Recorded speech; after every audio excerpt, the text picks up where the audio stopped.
Welcome students.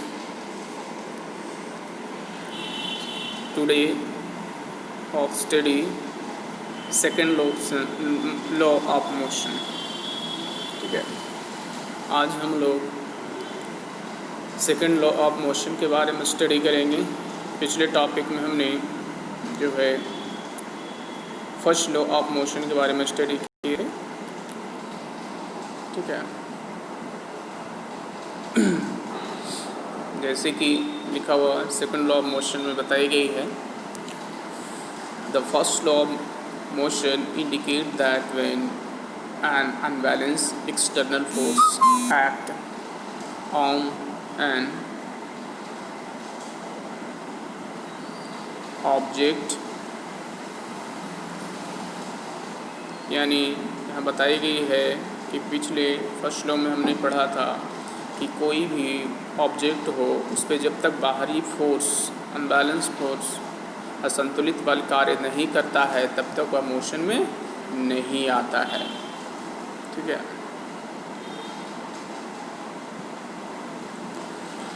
Object its velocity change, हमने जिस बताया कि इसकी गति जो है उसमें कोई बदलाव नहीं होता है जब तक उस पर बाहरी असंतुलित बल कार्य नहीं करता है।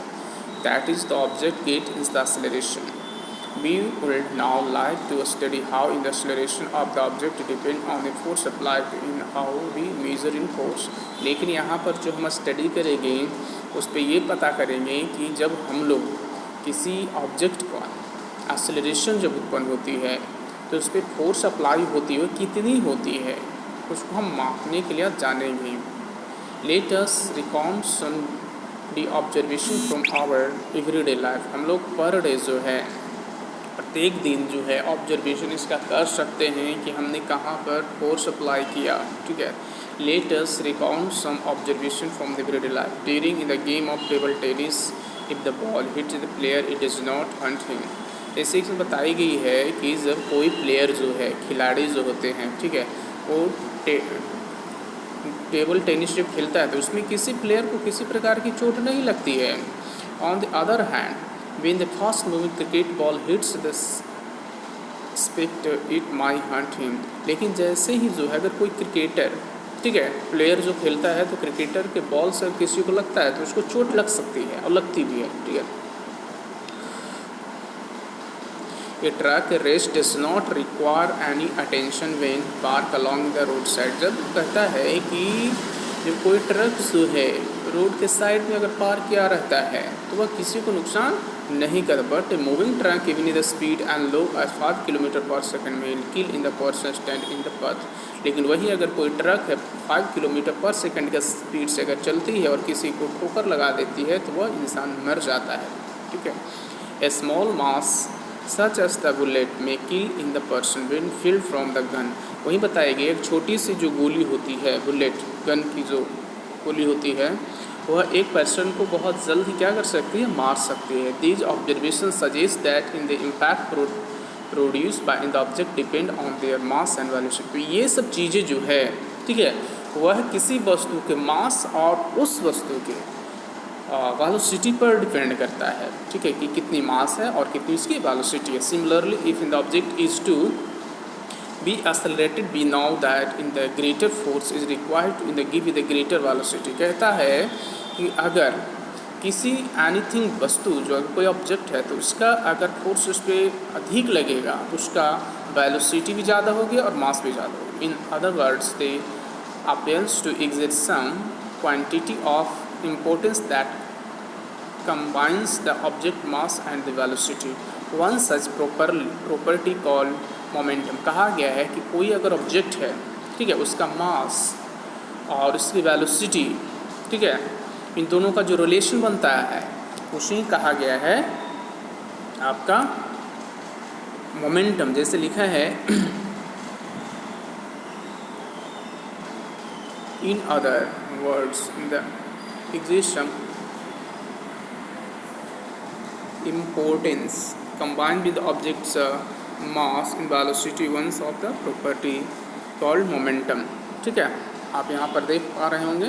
ठीक है, तो न्यूटन ने इसके ऊपर एक इसका खुद का एक डिफिनीशन पाया था, उनका कहना था ठीक है,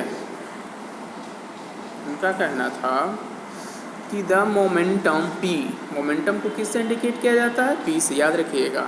of an object is define as the product of the mass m and the velocity v that is p equal to m। कहा गया है कि कोई अगर ऑब्जेक्ट है तो उसका मोमेंटम अगर फाइंड करना है तो मोमेंटम को p से इंडिकेट किया जाता है। किससे?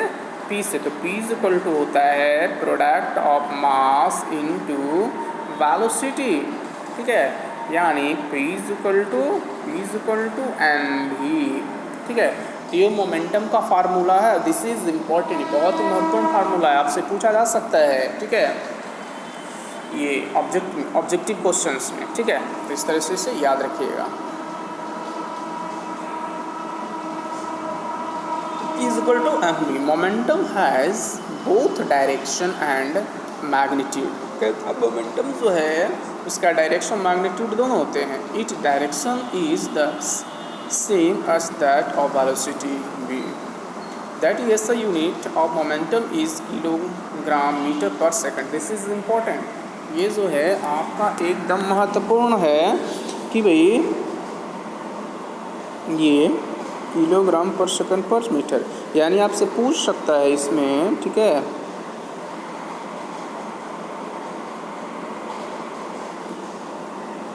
कि the SI unit of momentum is kilogram metre per second, यानी इसका P का जो SI यूनिट है आपका, ठीक है, P momentum of the SI unit is equal to क्या होता है आपका? इसका होता है kg, ठीक है, kg ग्राम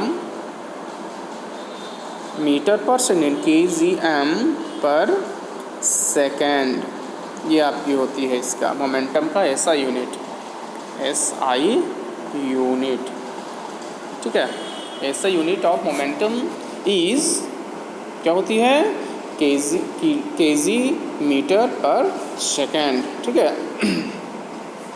तो इम्पॉर्टेंट है, याद रखिएगा। Since the application of the unbalance force brings A change in the velocity of the object, it is therefore clear that in force also produce a change of momentum. अब कहता है कि कोई object होता है तो उसका मोमेंटम बदलता रहता है, कभी उसका स्पीड बदल जाती है, बढ़ जाती है, घट जाती है, ठीक है, लेकिन स्पीड तो घटती बढ़ती रहेगी लेकिन मास को सेम टू सेम रहेगा, ठीक है। Let us consider the situation in which a car with a dead battery is pushed along in the straight road of giving the speed। अब यहाँ पर बताई गई है कि कोई अगर गाड़ी किसी कारण से ख़राब हो गई है, तो बैटरी ख़राब हो गई तो उसको हम लोग धक्का देते हैं, ठीक है, धक्का देने पर वो नहीं चलती है। It is the speed 1 meter per second which is sufficient to start its engine। If one of two person give in the sudden push, unbalanced push in the hardly starts, लेकिन नहीं चलती, लेकिन उसमें 2-3 आदमी कुछ प्रयास करते रहते हैं, धक्का देते रहते हैं, तो अंत में अनबैलेंस पुश के कारण वह स्टार्ट हो जाती है, ठीक है। But A continuous push over some time result in the gradual acceleration of the car to this speed. It must means that the change of momentum of the car is not only determined by the magnitude of the force but also by the time during which the force is exerted. It may they also be concludes that in the force necessary to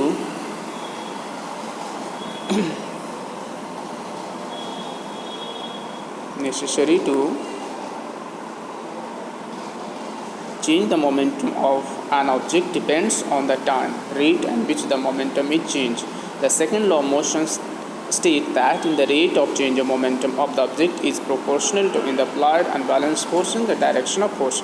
कहा गया है कि जो second law motion के according force जो बनती है वह जो है rate of change in momentum, ठीक है, के अकॉर्डिंग ये बनती है। जैसे यहाँ पर हम जो है आपको आज एक न्यूमेरिकल क्वेश्चन को प्रूफ करवाएंगे, यानी उसमें आपको फोर्स को कैसे, कौन से फार्मूला से फोर्स को जो है मेजर्ड किया जाता है, इसके बारे में आज हम बातचीत करें। जैसे लिखा हुआ है 9.4.1 में mathematicals formulation of second law of motion. यानी यहाँ पर हमें फाइंड जो करनी है, यहाँ पर जो साफ बताई जा रही है कि एफ इक्वल टू जो होती है एम ए होती है एंड द प्रूफ, इसे प्रूफ करना है। या आपसे कभी क्वेश्चन पूछ सकता है, ठीक है, आपको क्वेश्चन यहाँ पर पूछ सकता है कि प्रूव दैट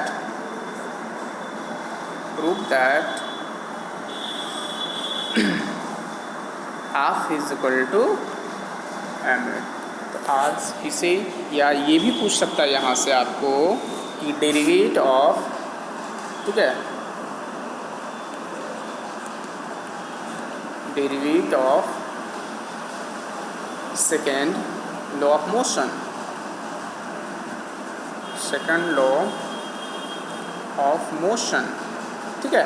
तो आपको बताना पड़ेगा। तो जैसे डेरिवेट की अगर बात किया जाएगा, ठीक है, तो आपको समझ लेना है कि डेरिवेट की अगर बात की जा रही है तो डेरिवेट भी से कहा जाता है। तो डेरिवेट में होता है proof that F is equal to M A. यही या आपसे पूछ सकता है, ये भी पूछ सकता है कि relation between mass and acceleration, ठीक है, इज कॉल्ड फोर्स, ये तो हम भी जानते हैं, ठीक है। तो इस तरह से आपको यहाँ पर ये चीज़ों के बारे में डिस्कशन होगी, ठीक है। यही हम यहाँ पर जा रहे हैं आपको आज प्रूफ करने। जैसे यहाँ पर लिखा है suppose an object of mass M, suppose object of mass m is the moving along a straight line with an initial velocity u. It is the uniform acceleration to velocity v in the time t by in the application of the constant force F throughout in the time t in the initial and final momentum of the object will be p1 is equal to mu and p2 is equal to respectively। जैसे कि हमने भी बताया था आपको, ठीक है, याद होगा कि हमने बताया था change of the momentum. Suppose that, मान लिया कि ये एक ऑब्जेक्ट है, ठीक है, ये एक ऑब्जेक्ट है, ठीक है, ये आपका चलना स्टार्ट करता है, ठीक है।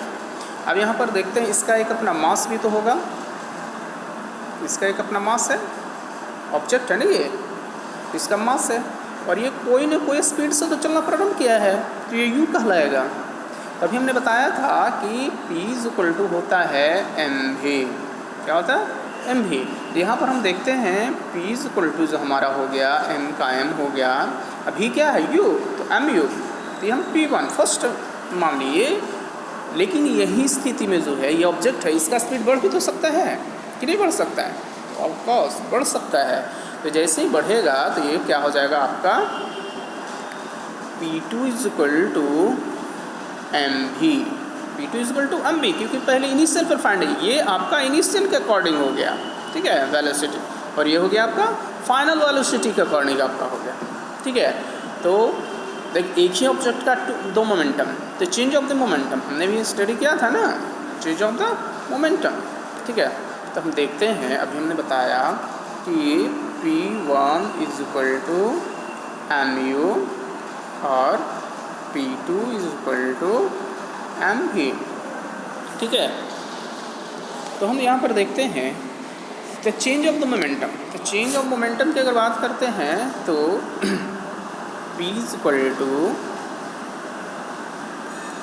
P2 माइनस P1, ठीक है, P2 माइनस P1 ये होगा। जैसे कि यहाँ पर लिखा भी गया है P1 is equal to mu and P2 is equal to me respectively the change of the momentum, तो चेंज ऑफ द मोमेंटम।